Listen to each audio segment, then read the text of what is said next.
Baik anak-anakku sekalian, pada malam ini ya kita kembali melanjutkan pengajian kita sebagaimana jadwal memang, yaitu setiap malam Kamis kita akan mengikuti pengajian materi usul fikih.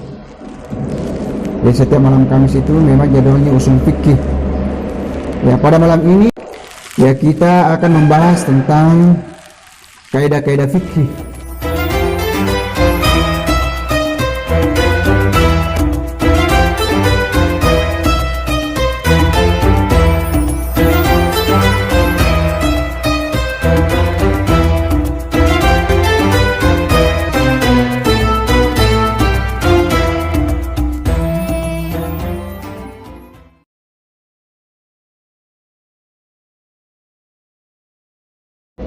Assalamualaikum warahmatullahi wabarakatuh. Bismillahirrahmanirrahim. Alhamdulillahirabbil alamin, wassalatu wassalamu ala asyrafil anbiya'i wal mursalin sayyidina Muhammadin wa ala alihi wa ashabihi ajma'in. Amma ba'du.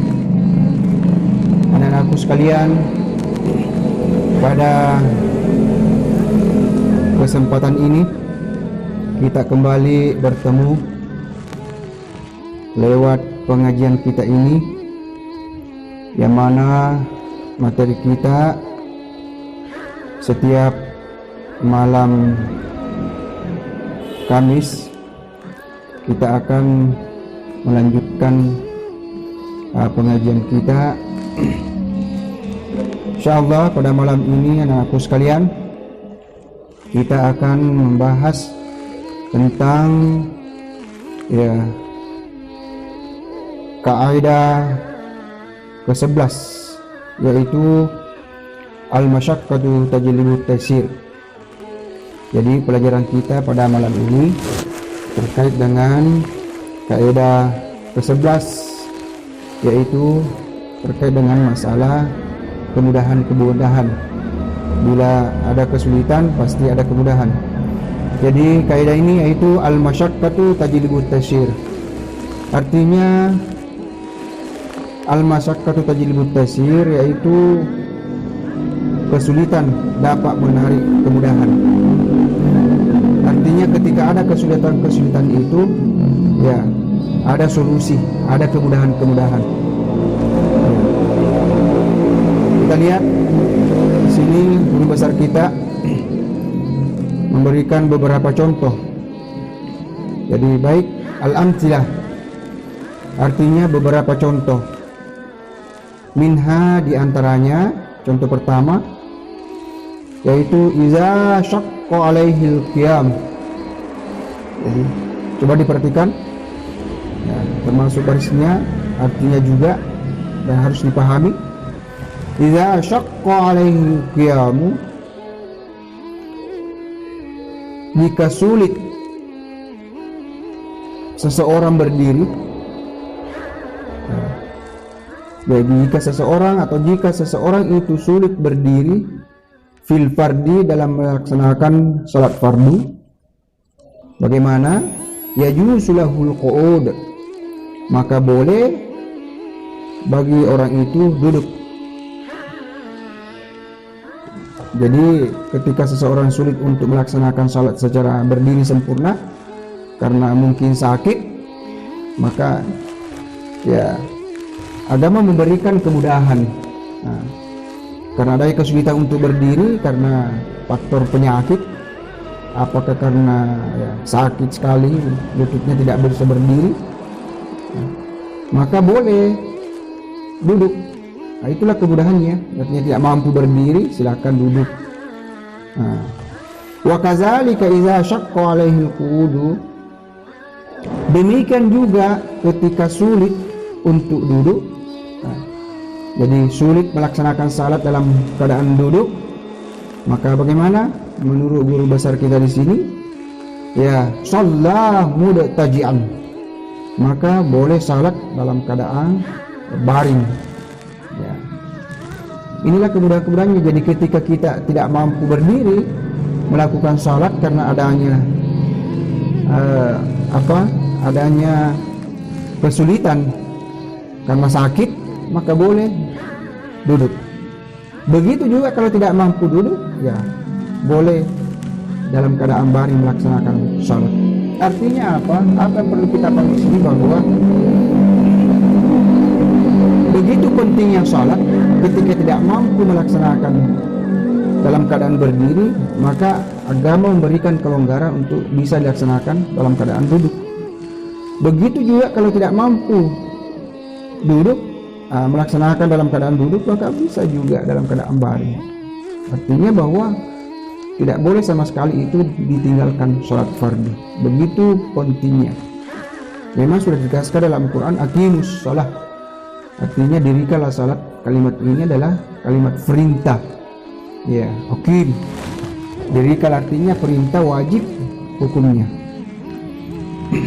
Jadi anakku sekalian, jadi ini begitu pentingnya kita melaksanakan sholat. Jadi jangan sekali-kali tinggalkan sholat dengan alasan bahwa tidak mampu berdiri. Ya, karena agama memberikan kelonggaran, ketika tidak mampu berdiri silakan duduk. Begitu juga seterusnya, tidak mampu duduk maka silahkan dalam keadaan laksanakan dalam keadaan baring. Itu satu contoh. Kemudian selanjutnya contoh kedua, minha diantaranya idza syaqqa alaihi istima'u. Jadi idza syaqqa alaihi istima'u, jika sulit memakai air, yajuzu lahu tayammum, maka boleh bertayamum.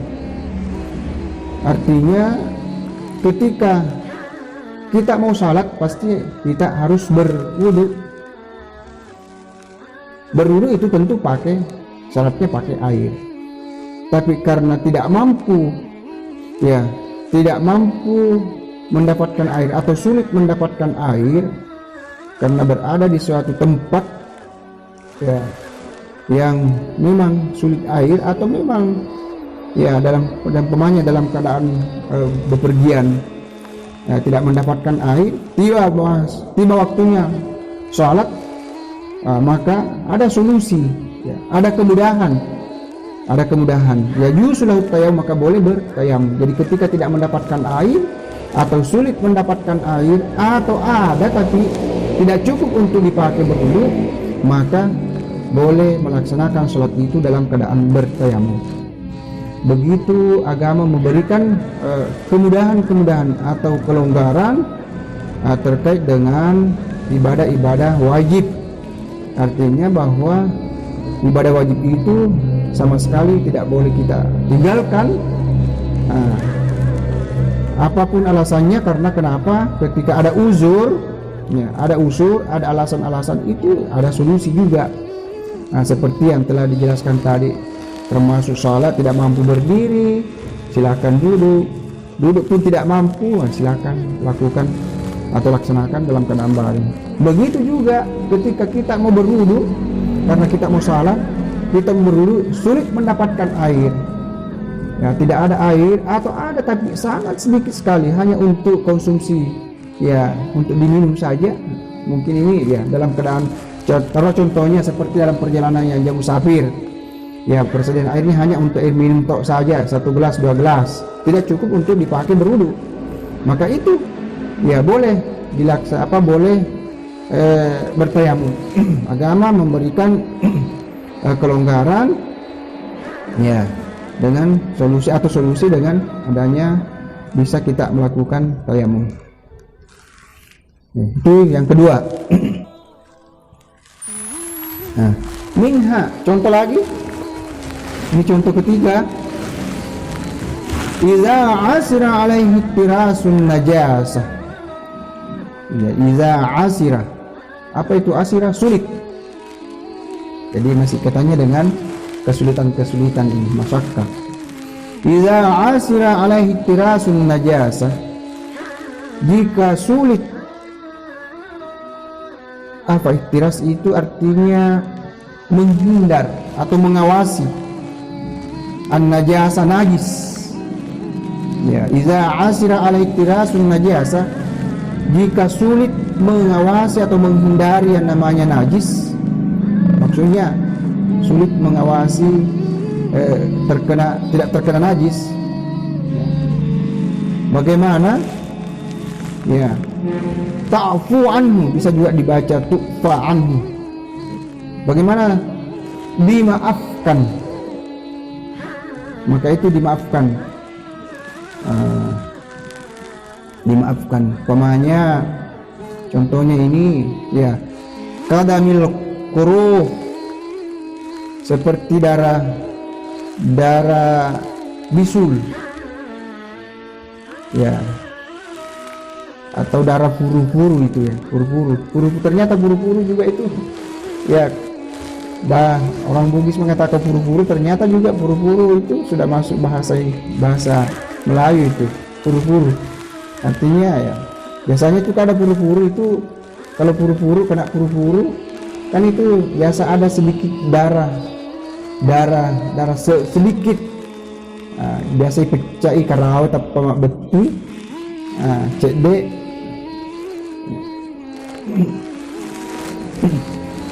ya kelihatan seperti itu, ada darah bisul sedikit sekali, artinya itu sulit, sesuatu yang sulit dihindari, maka bagaimana itu dimaafkan? Dimaafkan itu karena dianggap sulit. Wadamamil, ya, damamil itu termasuk bisul ya. Kalau atau kudis, jadi kadamil kuru itu kudis, darah kudis. Wadamamil, darah bisul. Watini syari, debu jalanan.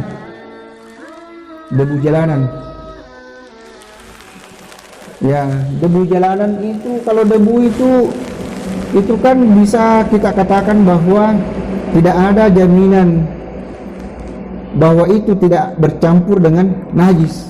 Ya, namanya debu itu kan seperti tai-tai kotoran itu, ya, najis itu. Nah, tai-tai kotoran itu yang sudah terbawa debu, terbawa angin, itu pasti itu sudah bercampur itu. Lantas kena pakaian, ya, itu sulit dihindari, maka itu boleh dipakai, boleh tetap dipakai, boleh dipakai beribadah.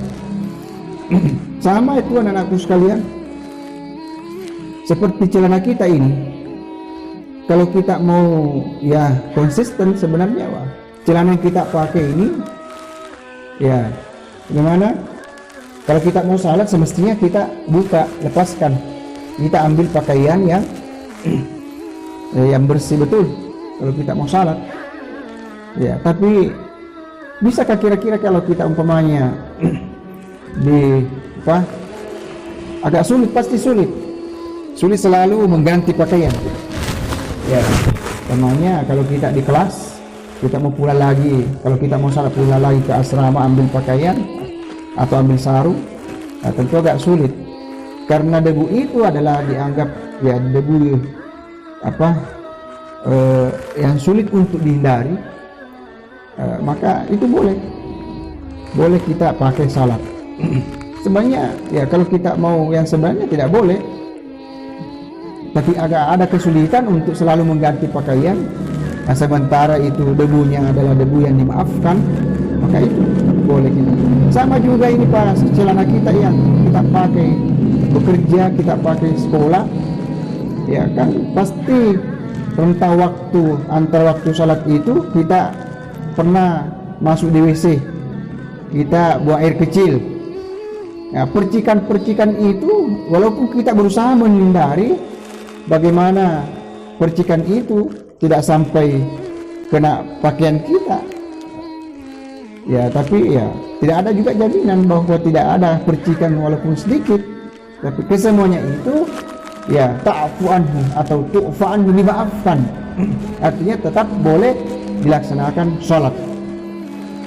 Dibolehkan karena termasuk itu al-afu, masuk kategori al-afu, dimaafkan. Karena adanya kesulitan untuk selalu mengganti pakaian. Bayangkan itu kalau setiap mau salat kita harus siapkan pakaian khusus, ganti pakaian kita ini, datang waktu duhur, ganti lagi pakaian, nanti lagi waktu salat asar, datang lagi waktu salat asar, kita lagi ganti pakaian.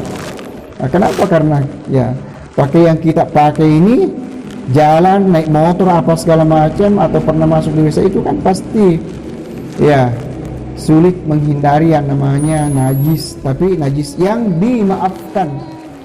Seperti ya kotoran-kotoran yang terbawa angin, itu namanya ya watini syari, ya debu jalanan. Wa asarun najasa ya. Wa asari karena atap dari kadam. Wa asarin najasati, dan bekas najis. Biasa itu sudah dibersihkan tapi masih ada bekas-bekas. Kita sudah, yang penting sudah dimaksimalkan untuk menghilangkan, tapi terkadang memang bekas-bekasnya itu sulit untuk hilang. Maka itu boleh kita pakai beribadah pakaian kita itu, karena kita sudah maksimalkan untuk menghilangkan najisnya itu, tetapi bekasnya masih ada, tapi pada hakikatnya najis itu masih ada, hanya bekas-bekas saja, maka itu dimaafkan. Kenapa? Asira zawaluhu, karena sulitnya untuk ya menghilangkan sama sekali, tinggal bekas saja, itu boleh ya. Jadi untung ada kemudahan-kemudahan seperti itu. Seandainya tidak ada kemudahan, ya tentu setiap kita mau salat, namanya salat fardu itu harus kita ganti pakaian kita, karena tidak ada jaminan bahwa apa yang kita pakai ini tidak terlepas tidak ada jaminan bahwa yang kita pakai pakaian ini ya itu bersih betul ya. Contohnya saya saja ini dari rumah ke sini ya untuk memberikan pengajian. Dalam perjalanan saya dari rumah ke sini ya tentu tidak ada jaminan bahwa tidak ada debu yang bercampur najis ya, yang tidak kena atau tidak melekat. Walaupun saya sudah berusaha untuk ini membersihkan betul ini ya, tapi itu ya namanya perjalanan, apalagi kalau sudah terbang itu angin ya, dengan kotoran atau najis itu tentu ya sulit untuk itu ya. Tapi semuanya itu dimaafkan, maka saya tetap pakai salat ya. Begitu juga anak-anak sekalian, para santri ya, pakainya itu ya, tetap dibolehkan karena dimaafkan. Baik, kita lanjut. Minha, diantaranya contoh lagi, qala Syafi'i, Imam Syafi'i ya, qala Syafi'i radhiyallahu anhu, Imam Syafi'i berkata, fima iza faqadatil mar'ah ya, fima iza faqadatil mar'atu waliyaha ya. Ketika perempuan itu tidak ada walinya, fi safarin, pada saat melakukan safar, dia musafir, dia seorang perempuan itu melakukan musafir perjalanan jauh tapi tidak ada walinya, bagaimana? Fawalat amraha rajulan, lalu dia serahkan urusannya kepada seseorang laki-laki, artinya dia mau menunjuk sebagai wali. Bagaimana? Ya juz, maka itu boleh hukumnya. Karena wanita itu ketika melakukan perjalanan mesti ada muhrim atau ada wali, tidak boleh.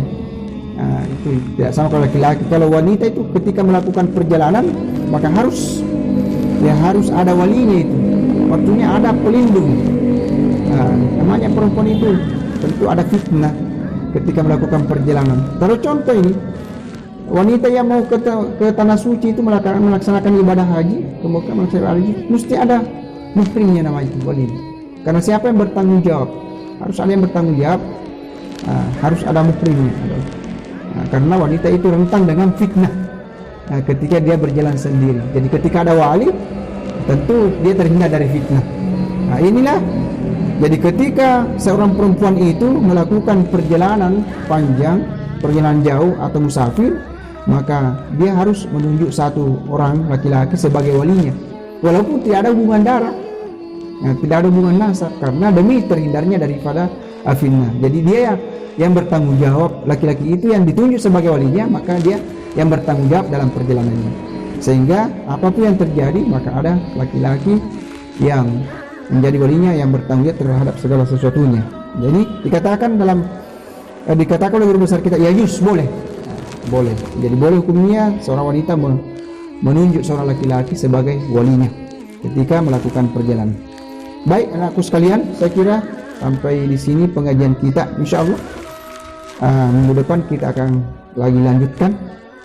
Ya, mudah-mudahan anakku sekalian dapat dipahami daripada kajian kita apa yang kita kaji pada malam ini, beberapa contoh yang diberikan oleh guru besar kita ya, tentang kesulitan-kesulitan. Jadi kesimpulannya bahwa segala sesuatu yang sulit itu ada solusi. Kenapa ada solusi? Karena adanya uzur, adanya alasan yang dibenarkan oleh agama. Sepanjang alasan itu dibenarkan oleh agama, maka itu dibolehkan. Jadi sesungguhnya pada akhirnya yang namanya uzur itu boleh. Artinya pada akhirnya kita melaksanakan ibadah itu dalam kondisi sebenarnya tidak boleh, tapi dibolehkan. Kenapa jadi boleh? Jadi hukum asalnya tidak boleh, tapi kenapa dibolehkan? Karena adanya uzur.